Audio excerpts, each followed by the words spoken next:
Voilà, nous poursuivons notre parcours accompagné par Maurice Zundel en cette fête de Saint-Benoît.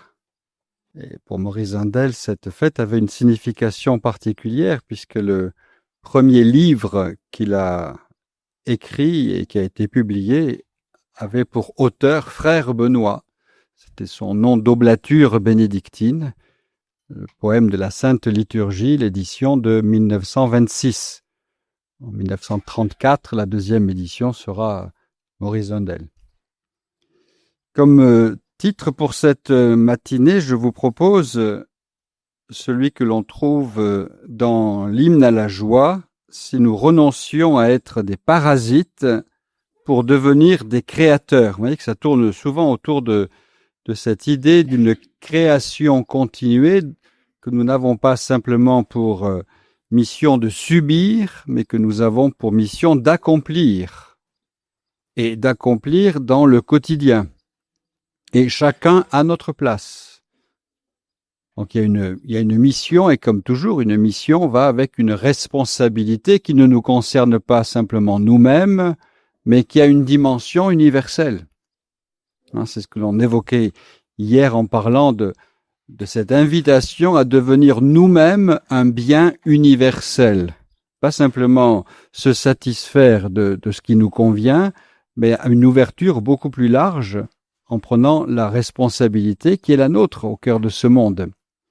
Et cette phrase de Zundel, si nous renoncions à être des parasites pour devenir des créateurs, donc elle vient de ce livre L'hymne à la joie, et curieusement, elle vient dans le livre L'hymne à la joie sur le chapitre L'Église.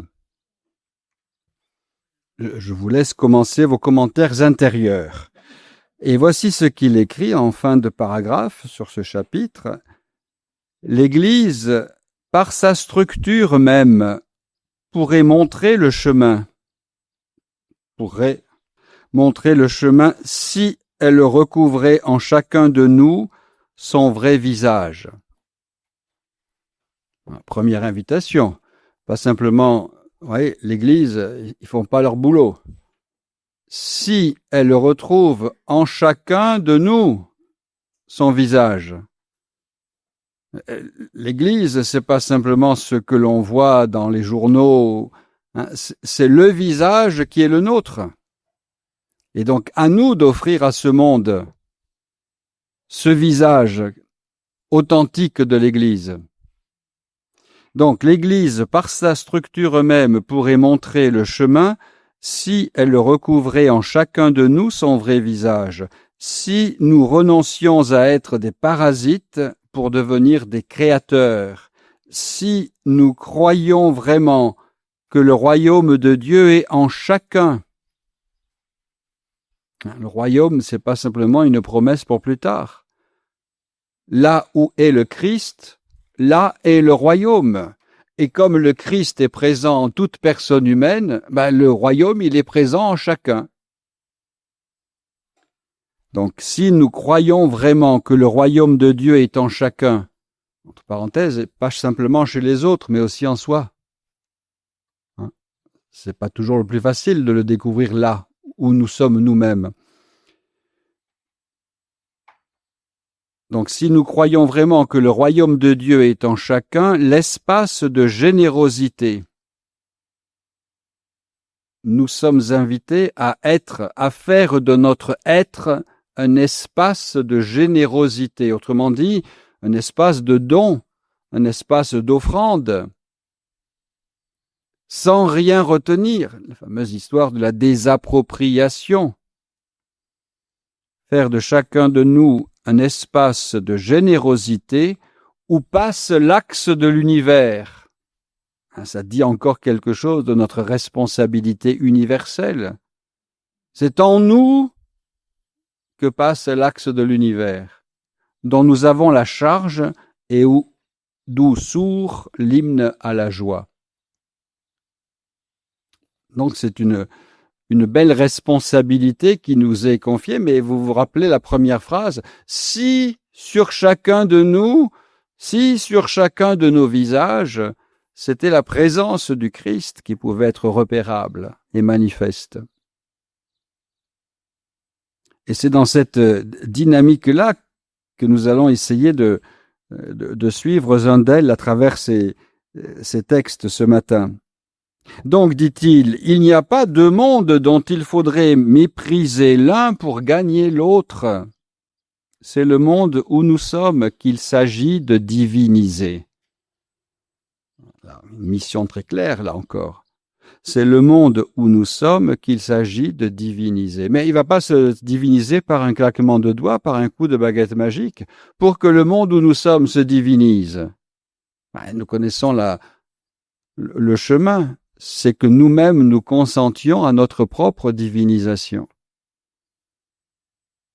C'est que nous cessions de nous comporter comme une chose alors que nous sommes quelqu'un. C'est ne pas simplement subir notre vie, notre histoire, mais c'est partir à la conquête de notre être.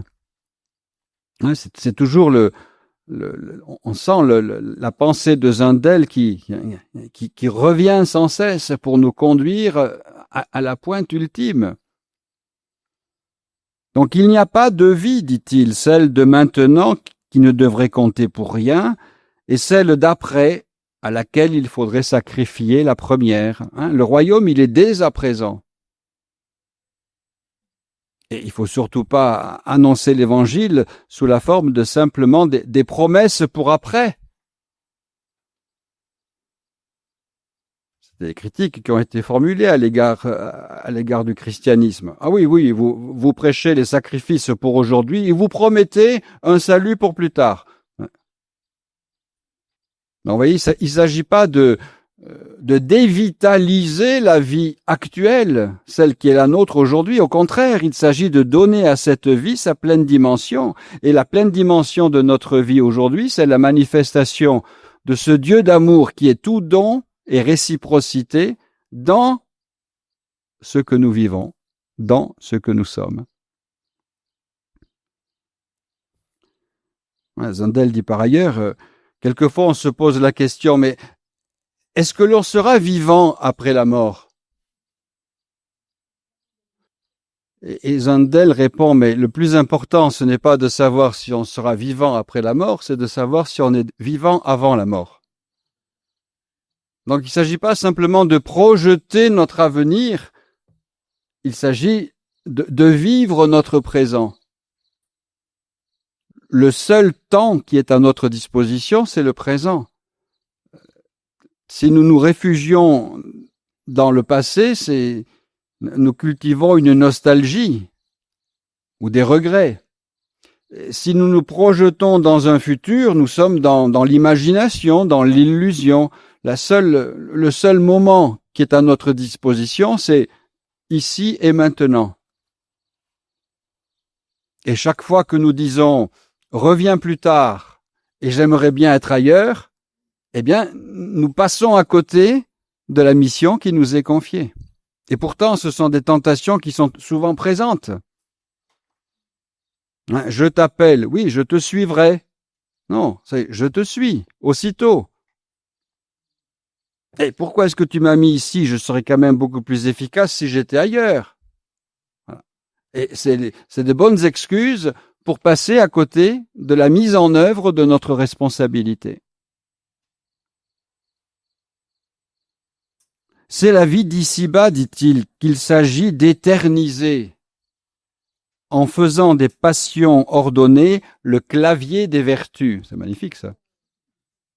En faisant des passions ordonnées. Le ordonné est important. Il faut qu'elles soient ordonnées pour devenir le clavier des vertus. Et si elles ne sont pas ordonnées, ça sera la désharmonie totale. Ce sera un retour au chaos. En faisant des passions ordonnées le clavier des vertus. Oui, donner une éternité, une dimension d'éternité à cet instant qui me paraît d'une banalité effrayante ou angoissante. Et ça nous renvoie à ce que nous partagions hier après-midi, faire de l'acte le plus banal de notre quotidien un acte éternel. Pourquoi et comment? Tout simplement en y mettant le plus d'amour possible, en le vivant, en jouant notre présence. Non pas simplement par habitude, par tradition, par coutume, par je ne sais trop quoi, mais parce que je suis pleinement présent dans l'acte que je suis en train de vivre. Et c'est cela qui lui donne une valeur d'éternité.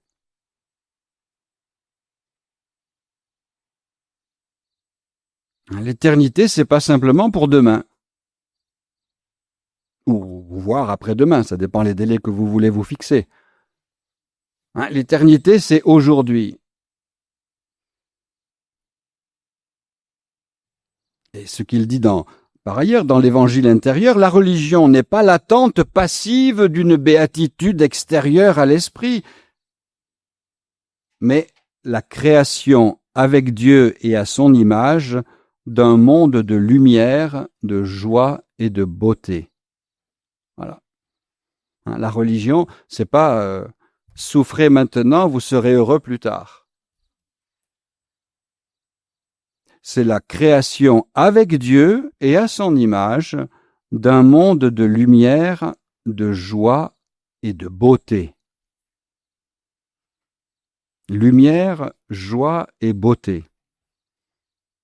3 mots qui sont importants dans le cheminement spirituel de Zundel.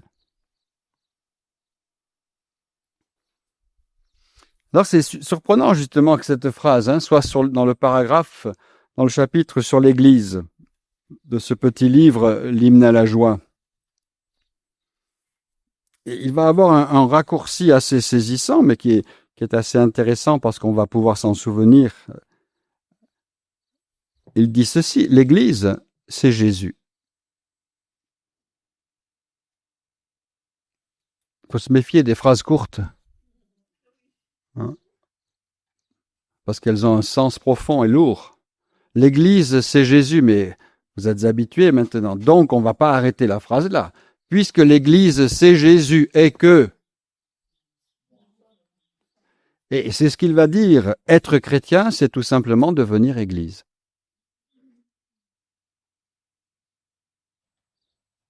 Vous voyez qu'on n'est pas dans la question d'évaluer les structures, les aspects historiques, c'est bien plus profond que cela, là. Encore une fois, tout ça, c'est au service d'eux, c'est pas le but. Donc, pour lui, l'Église, c'est Jésus. Et je ne sais pas si vous vous souvenez de l'interrogatoire de Sainte Jeanne d'Arc. On l'interroge parce qu'on veut la convaincre d'hérésie. Et elle dit, pour moi, m'est avis que du Christ et de l'Église, c'est tout un. Eh bien oui, du Christ et de l'Église, c'est tout un. D'où l'Église, c'est Jésus. Et comment Zundel en arrive-t-il à cette affirmation si claire et précise? En méditant le passage du livre des Actes des Apôtres, au chapitre 9, verset 5. Si vous avez la curiosité d'aller chercher le chapitre 9, verset 5, vous verrez, c'est un brave homme. On ne sait pas plus s'il est sur un cheval que ça, même si les peintres l'ont montré en tombant de son cheval, mais il est en chemin vers Damas parce que là, il sait qu'il y a une communauté qui se rassemble et il faut les faire taire. Il faut les amener en prison. Donc il accomplit, au nom de sa foi, il accomplit ce travail qui lui est confié. Puis surprise, sur le chemin, il y a une rencontre totalement inattendue qui le met à terre, alors qu'il tombe de sa hauteur ou qu'il tombe de son cheval, peu importe, il tombe. Il est mis à terre. Et il est aveuglé par une lumière. Mais qui es-tu? Réponse. Je suis Jésus que tu persécutes. Ce brave homme aurait pu dire, mais pas du tout, moi je te persécute pas toi, je persécute ceux qui se réclament de toi. Mais oui, le raccourci du livre des Actes des Apôtres. Je suis Jésus que tu persécutes l'Église, tu me persécutes moi. Et c'est à partir de là que Zundel se rend compte, finalement l'Église c'est Jésus. Alors c'est beau de le dire, ça va nourrir peut-être une belle méditation aujourd'hui, mais ça nous rappelle quand même à une drôle de responsabilité. Est-ce que je suis vraiment Jésus dans ce qui fait ma vie quotidienne? Parce que c'est pas simplement de belles idées qu'il s'agirait de se transmettre, hein. Et c'est une vie qui est derrière. C'est toujours ça avec Zundel.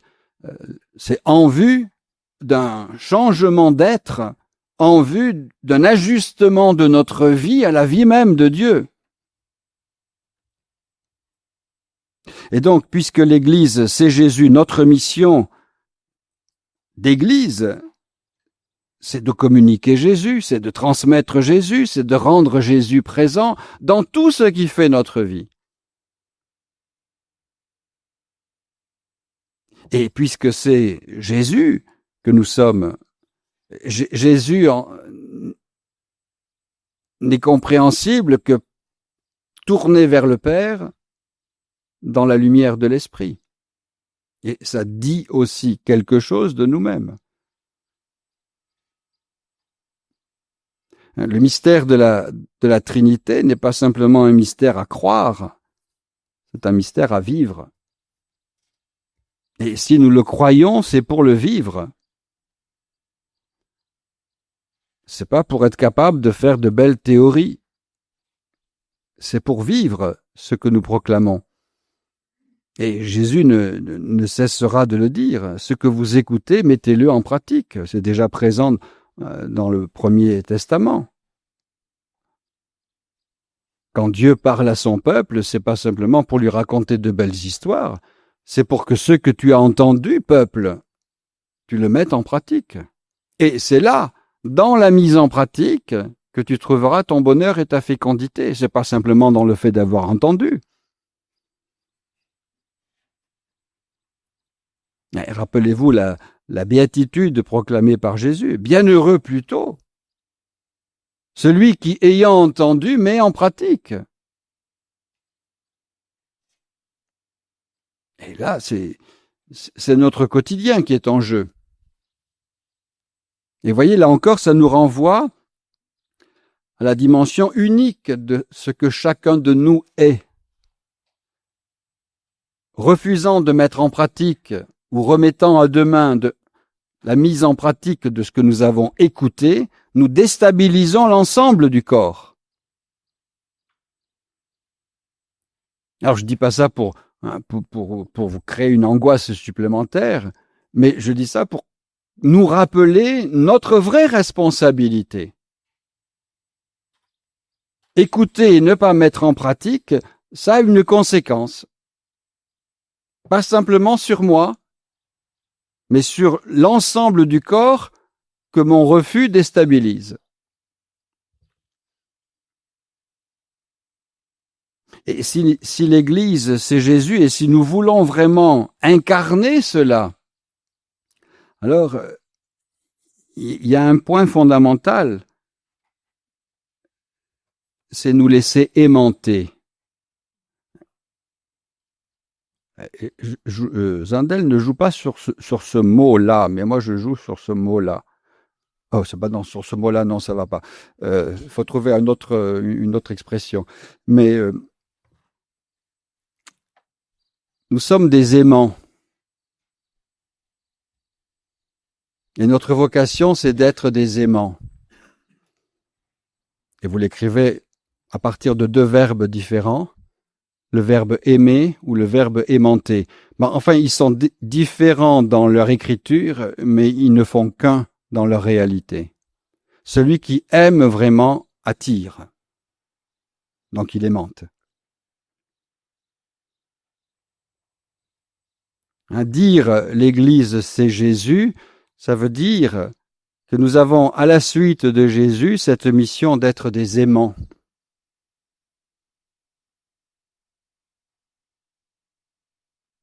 C'est à l'amour que vous aurez les uns pour les autres que l'on saura que vous êtes mes disciples. Vous vous souvenez de cette phrase de l'Évangile de Saint Jean?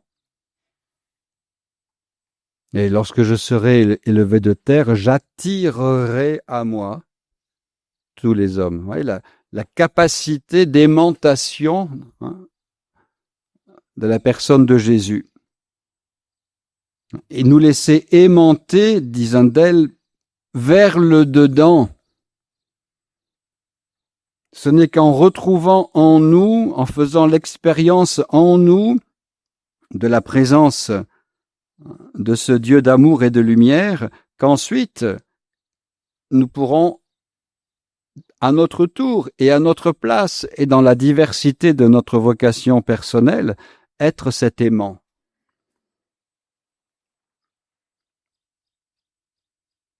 Donc se laisser aimanter vers le dedans, c'est toujours la même histoire avec saint Augustin qui revient. Vous la connaissez par cœur, cette affaire. Et en fait, c'est en se laissant aimanter vers le dedans que l'on répond à ce besoin fondamental de la nature humaine de découvrir qui elle est. Qui suis-je? C'est pas en parcourant tous les rayonnages d'une bibliothèque que vous allez pouvoir trouver la réponse, mais c'est en allant à l'intérieur de vous-même, en retrouvant en vous celui qui est déjà là, que l'on va pouvoir répondre à cette question. C'est partir à la conquête de soi, dit dans un autre texte Zundel. Et en même temps, en découvrant qui nous sommes, nous allons immédiatement découvrir aussi la dimension de transcendance qui est la nôtre. Et on se souvient, non pas un objet, mais un sujet, non pas quelque chose, mais quelqu'un. C'est très fort ça aussi chez Zundel, cette dimension de transcendance. Vous vous rappelez aussi hier, priver l'homme de la transcendance, c'est le priver de son existence. Et ça nous dit à la fois la dignité unique de ce que nous sommes, mais ça nous dit en même temps, bien sûr, la dignité unique de ce que chacun est. Et donc c'est aussi à partir de cette découverte que nos relations vont être converties. Parce que ce ne seront plus des relations de domination, d'utilisation, de mainmise, mais des relations qui vont susciter l'autre dans ce qu'il est.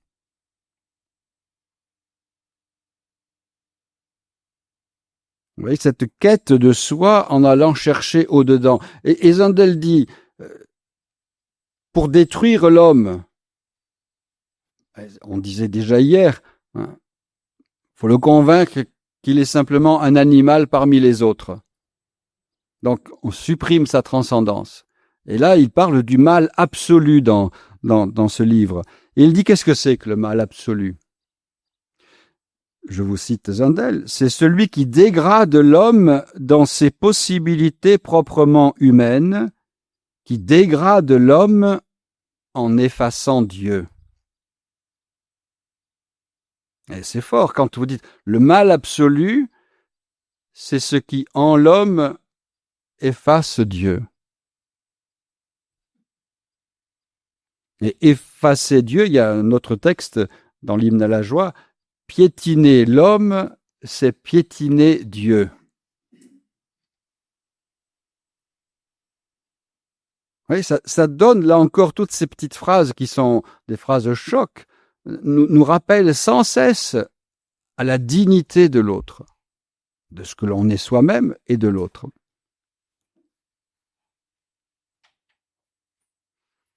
Et donc la découverte de soi, et tout ça, ça dit quelque chose de l'Église. Il ne fait pas un traité sur l'Église, mais vous voyez, par différents accès, et par des accès peut-être que nous, on n'aurait pas choisi, il nous aide à comprendre, à entrer dans ce mystère, à vivre ce mystère de l'Église. Et il dit par ailleurs, le travail que nous avons à accomplir sur nous-mêmes et qui n'est jamais terminé, c'est de passer du moi possessif au moi oblatif. Et ça nous rappelle aussi le mystère de la Trinité. Dans le mystère de la Trinité, c'est pas un mystère de possession, c'est un mystère d'oblation.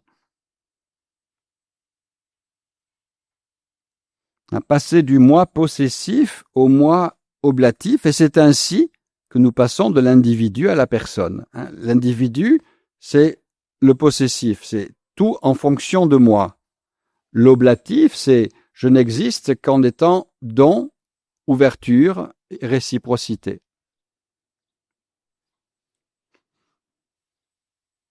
Et le passage de l'individu à la personne, Zundel dit, c'est une découverte de l'amour gratuit et désapproprié qui nous aimante sans nous contraindre. Si Dieu nous contraint à l'aimer, c'est pas Dieu. Et il parle là avec une belle expression, il dit à nous d'être contagieux de générosité. C'est beau comme expression, mais c'est encore plus beau si on la met en pratique. À nous d'être contagieux de générosité, contagieux d'amour, contagieux de don. Le don entraîne le don. C'est parce que le Père est pleinement donné au Fils que le Fils est pleinement donné au Père. Le Fils se contente pas de dire à son Père « Merci de tout ce que tu m'as donné, mais moi je te donne rien ». Là, on n'est pas dans la réciprocité, on est dans la possession. Dans le mystère de la Trinité, ce n'est pas un mystère de possession, le Père qui tient absolument à son privilège de Père. Non, il n'est Père que parce qu'il est donné au Fils. Et ça dit quelque chose de nos relations humaines, et déjà de nos relations au sein d'un couple. C'est ce même amour qui est en jeu. Et c'est vrai aussi dans toute vocation religieuse ou sacerdotale. C'est ce même amour qui est en jeu. Ne pas être enfermé sur soi, c'est l'évangile d'aujourd'hui. Vous entendrez le commentaire tout à l'heure, peut-être, sur cette phrase-là. Oui, Seigneur, on t'a suivi, d'accord, mais... Et qu'est-ce qu'on va avoir en retour? Il nous faut du temps, et c'est le brave Pierre, évidemment, qui dit ça. Quelle sera notre part après tout ce qu'on a fait pour te suivre? Qu'est-ce que je vais en retirer comme intérêt? Le seul intérêt, dit Jésus, c'est le cadeau que vous allez recevoir, c'est la vie éternelle. Je ne sais pas si c'est exactement ce que Pierre attendait dans l'immédiat. Donc c'est pas gagner au loto, c'est pas réussir à l'examen, c'est pas voilà, c'est la vie éternelle. Cet amour gratuit. Quelquefois, dans certains pays où je passais, je disais, j'ai l'impression que le mot gratuit n'existe pas dans la langue locale. Je vous dirai pas par tous les pays où je suis passé. Amour gratuit et désapproprié. Amour gratuit et désapproprié, qui nous aimante sans nous contraindre. C'est ça aussi, tout le mystère de l'amour au cœur même de Dieu. Découvrir que sans cet amour, nous ne sommes pas, nous n'existons pas. La seule possibilité de rencontrer cet amour et de le vivre, c'est d'y donner mon libre consentement. Si nous disons à quelqu'un « je t'oblige à m'aimer », dès le point de départ, il y a quelque chose de faussé. Il n'y a pas d'obligation dans l'amour. Parce que ce serait une contrainte, ça serait quelque chose qui viendrait simplement s'imposer à nous du dehors, sans nous respecter. Autre phrase que dit Zundel qui pourrait peut-être être utile, même si elle peut nous secouer un peu et nous surprendre. Découvrir que nous sommes Jésus, puisque nous sommes l'Église. C'est découvrir la valeur infinie qui est la nôtre. Et ça ne nous est pas si facile que ça d'accepter de reconnaître la valeur infinie qui est la nôtre. Nous avons toujours cette petite habitude, mais moi je sais pas, je saurais pas, je suis pas capable, je peux pas, j'ai pas le temps, j'ai pas la force, et puis ça peut être aussi long que les litanies de Lorette, hein, si on veut. Eh bien, Zundel dit ceci: si nous voulons découvrir vraiment qui nous sommes, avec une phrase forte, si nous voulons adhérer à nous-mêmes, non pas à l'image que nous donnons de nous, ou que nous voudrions que les autres aient de nous, mais si nous voulons, pour adhérer à nous-mêmes, il faut pouvoir nous estimer.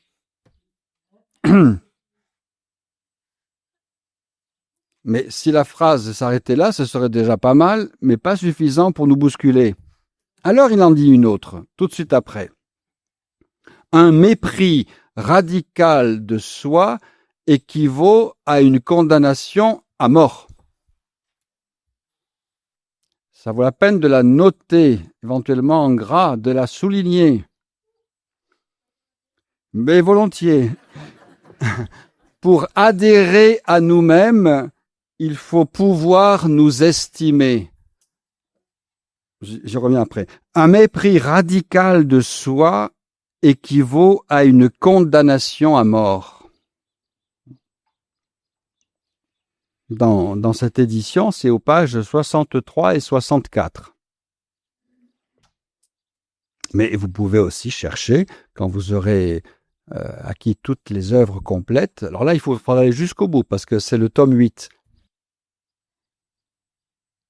Vous voyez, des phrases comme ça, c'est pas des phrases qu'on peut simplement entendre. Oui, bon. Elles viennent nous bousculer. Pour adhérer à nous-mêmes, il faut pouvoir nous estimer. Ni nous mésestimer, ni nous surestimer. La mesure n'est peut-être pas si facile que ça. Rappelons-nous le psaume 8. À peine nous fis-tu moindre qu'un Dieu. Qu'est-ce que l'homme pour que tu penses à lui? Donc, nous estimer, non pas simplement dans notre regard à nous, qui est parfois un peu déformant, mais dans le regard de Dieu. L'homme est l'espérance de Dieu. Quand Dieu nous regarde, il voit celui ou celle qui maintient son espérance. C'est quand même étonnant, ça. Donc, il nous estime à notre juste valeur. Voilà, c'est ça notre difficulté, c'est nous estimer à notre juste valeur et pas tomber soit dans le déni, soit dans l'illusion. Rappelez-vous là aussi le cantique du Magnificat. Marie s'estime, d'une certaine manière. Le Seigneur fait en moi des merveilles. Elle s'estime. C'est le Seigneur qui fait en moi. Mais voyez, pour que les merveilles puissent avoir lieu, il ne faut pas simplement que le Seigneur ait le désir de les réaliser. Il faut que de l'autre côté, il dit, tu m'as appelé, me voici. Toutes les générations me diront bienheureuses, suivant comment vous interprétez ça, mais elle ne manque pas de culot quand même. Et après, on nous dit que c'est le modèle de l'humilité. Ben oui. L'humilité, c'est ça, c'est de reconnaître les merveilles que Dieu fait en nous, mais en utilisant chacun des éléments. Les merveilles que Dieu fait en nous, non pas celles que je fais à la place de Dieu. Vous voyez, arriver à s'estimer. Et c'est fort quand il dit un mépris radical de soi, c'est une condamnation à mort. Dieu n'est jamais là pour nous dire « tu ne vaux rien ». Dieu n'est jamais là pour nous dire « tu es définitivement identifié à ton péché ». Dieu n'est jamais là pour nous dire « le salut, c'est pour tous, sauf pour toi ». Et ça, il faut vraiment que ce soit une conviction bien ancrée en nous. Rappelez-vous, hein, celui qui est crucifié à côté de Jésus. Un seul regard suffit et il y a la première canonisation qui se réalise. Aujourd'hui même, tu seras avec moi dans le paradis. Jésus ne lui dit pas, ben quand même, après tout ce que tu as fait, hein, tu le mérites. Hein. Non. Ouais. Il suffit de cet instant d'ouverture pour que Dieu déverse la plénitude de son amour. Il ne peut pas verser autre chose que la plénitude parce qu'il ne sait pas compter. Et c'est ça la particularité du don du côté de Dieu, c'est qu'il est au-delà de toute mesure. Hein, dit saint Bernard, la mesure de l'amour, c'est d'aimer au-delà de toute mesure. Eh bien, c'est de cette façon-là que Dieu nous aime. Nous avons un peu de difficulté à aller jusque-là. Mais voilà, nous savons où est le sommet et nous avançons à notre rythme, à notre pas.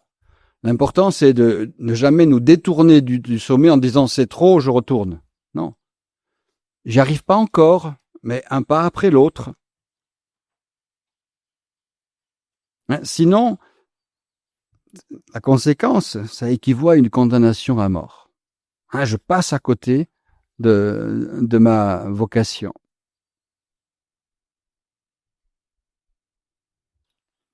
Par rapport à j'aime bien citer cet événement dans la vie de sainte Thérèse de l'Enfant Jésus qui médite sur Judas. Elle dit, mais moi, si j'avais été à la place de Judas, je serais allé me pendre au cou de Jésus. Eh oui. Mais voilà, c'est ça.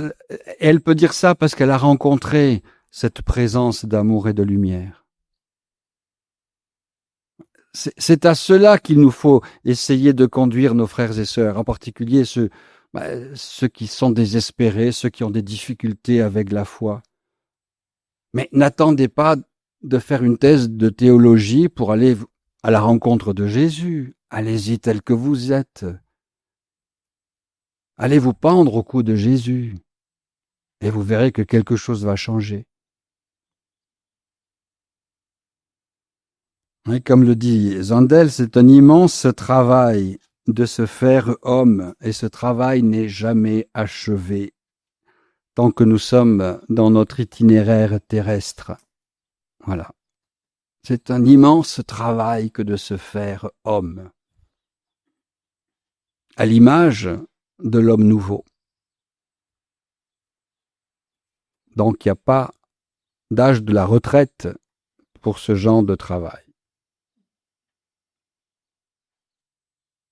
Et il dit, pour accomplir ce travail, il nous faut être vigilants, avec une belle expression, il dit, il nous faut réactiver constamment en nous le sens du sacré.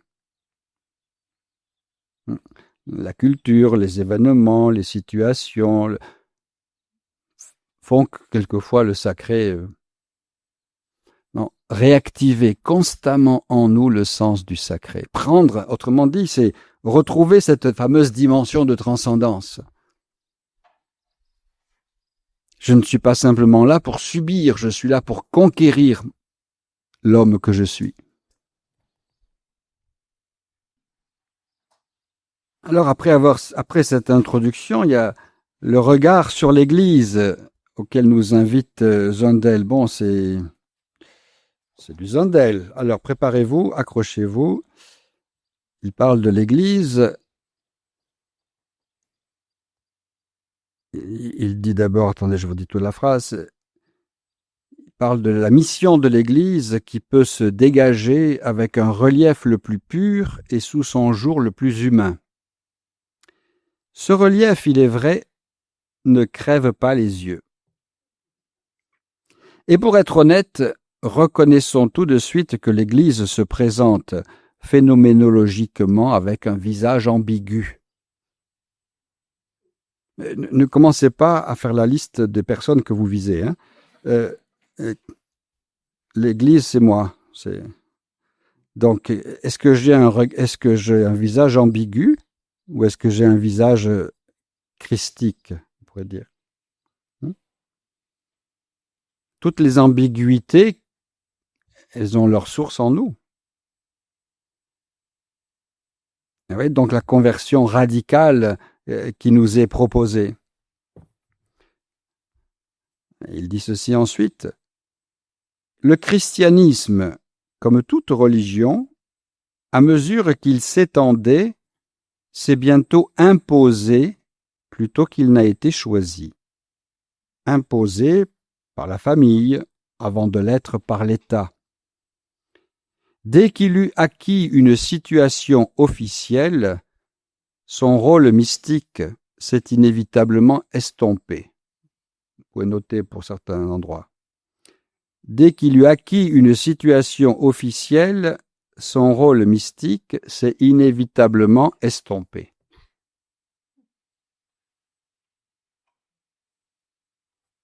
Il y a quelques années, Chantal Delsol a écrit un livre, La fin du christianisme. Elle précise bien dès le début, quand je dis la fin du christianisme, je ne dis pas la fin de la chrétienté.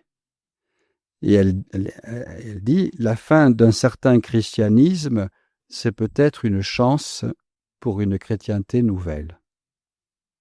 Ça vaut la peine de méditer ce genre de phrase. Hein? Le christianisme, on s'installe, on domine, on impose. La chrétienté, c'est plutôt de l'ordre de la vie personnelle, de la vie communautaire, du témoignage. Donc, ne nous lamentons pas inutilement sur certains aspects, mais soyons vigilants sur certains autres. Vous voyez, c'est ce danger, mais quand il dit le christianisme, il est constitué par ce que nous sommes. Donc il y a un danger, une situation, dès que nous sommes établis, il y a un danger pour la dimension mystique de notre vie. Un point important qu'il souligne, je ne peux pas parler de tout, mais un point important qu'il souligne, c'est la tension qu'il y a entre être seul et être ensemble. Et il dit que notre chemin de foi, notre chemin spirituel a besoin de ces deux rythmes. Remarquez que ça correspond assez bien à ce qu'on voit dans l'Évangile, là aussi. C'est ça que je vous disais hier, un livre qu'on peut relire sans cesse et sans être déçu, c'est l'Évangile. Quand Jésus dit « Dans ta chambre, dans le secret, prie ton Père ». Et puis on voit Jésus qui va dans des endroits à l'écart. Mais en même temps, on voit Jésus qui va prier avec les autres à la synagogue, dans les lieux où il passe. Qui va au temple pour rejoindre la communauté. Donc, vous voyez la tension entre le seul et le ensemble. La tension entre cette rencontre personnelle avec le Seigneur, qui est indispensable, et la rencontre communautaire avec le Seigneur, qui est tout aussi indispensable.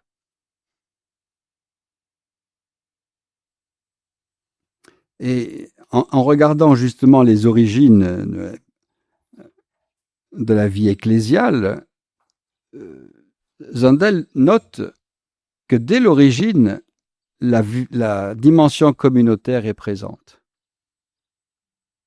Et il dit ceci, la forme communautaire que revêt dès l'origine la propagande chrétienne suppose l'impossibilité de joindre le Christ, notez bien la phrase, elle est jolie, et puis forte, l'impossibilité de joindre le Christ sans prendre en charge les autres et tout l'univers avec eux.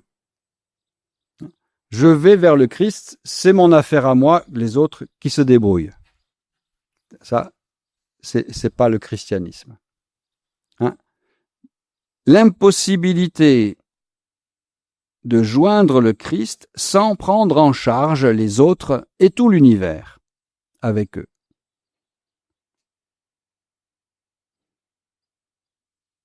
Prendre en charge. L'expression a un sens. Prendre en charge, prendre soin.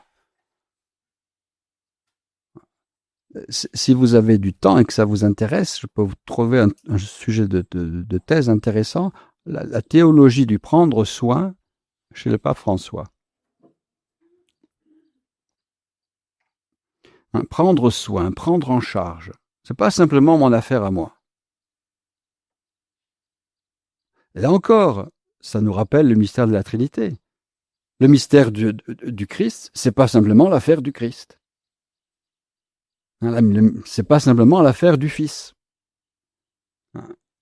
Le Père et l'Esprit sont là. Eh bien, c'est pas simplement mon affaire à moi, ma rencontre à moi avec Dieu. C'est pour ça qu'il faudrait que cela soit aussi signifié au moment de nos assemblées dominicales en particulier. Je disais, c'est pas simplement mettre le poids de chair les uns à côté des autres. Comme dit saint Augustin, ça peut être une bonne nouvelle. Enfin, vous verrez. Il dit, mon poids, c'est mon amour. C'est une bonne nouvelle. Ça évite d'être inquiet et angoissé quand vous montez sur la balance. Vous dites, mon poids, c'est mon amour. Voilà, c'est une bonne nouvelle. Je grandis en amour. Mais c'est pas simplement mettre ses poids les uns à côté des autres, la communauté. Puisque c'est un amour, il y a une relation. S'il n'y a pas de relation, il n'y a pas d'amour. S'il n'y a pas de réciprocité, nous sommes simplement des 1 plus 1 plus 1. Mais nous ne sommes pas dans la Trinité, parce que justement, le mystère de la Trinité, c'est pas 1 plus 1 plus 1 égale 3. Mais c'est égal 1. Donc, vous voyez, si c'est simplement des poids mis à côté les uns des autres, c'est 1 plus 1 plus 1 plus 1, mais ça n'arrive pas à l'unité. Et là, c'est un défi. Donc, la forme communautaire, l'impossibilité de joindre le Christ sans prendre en charge les autres et tout l'univers avec eux.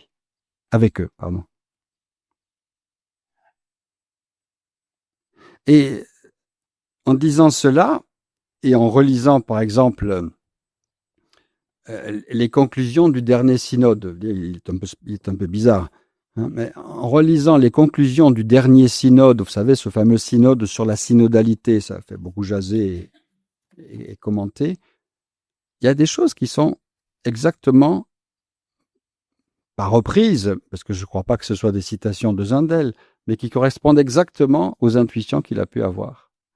Par exemple, au numéro 43 de ce document, pour une église synodale, on nous dit « Personne ne peut avancer seul sur le chemin d'une spiritualité authentique. »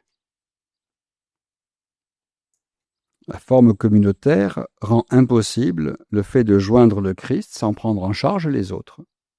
Personne ne peut avancer seul sur le chemin d'une spiritualité authentique. Je pense que Zundel aurait pu signer cette phrase. 43. Numéro 45. L'Église, c'est Jésus. Ça, j'ajoute.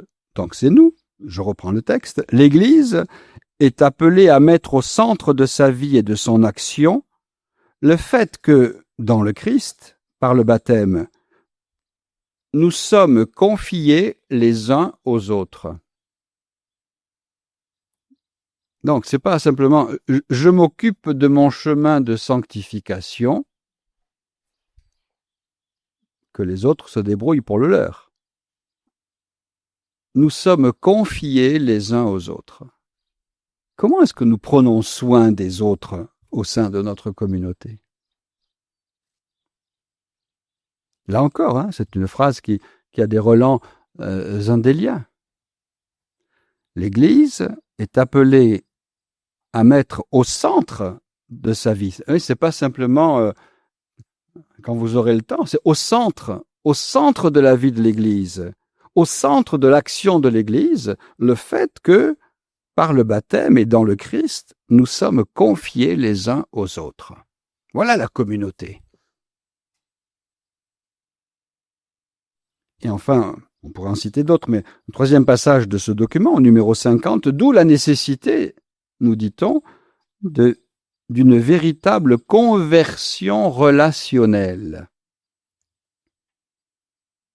Et conversion relationnelle, c'est faire en sorte que nos relations ne soient pas simplement d'après des critères humains ou de rentabilité ou d'efficacité, mais suivant le modèle de la Trinité.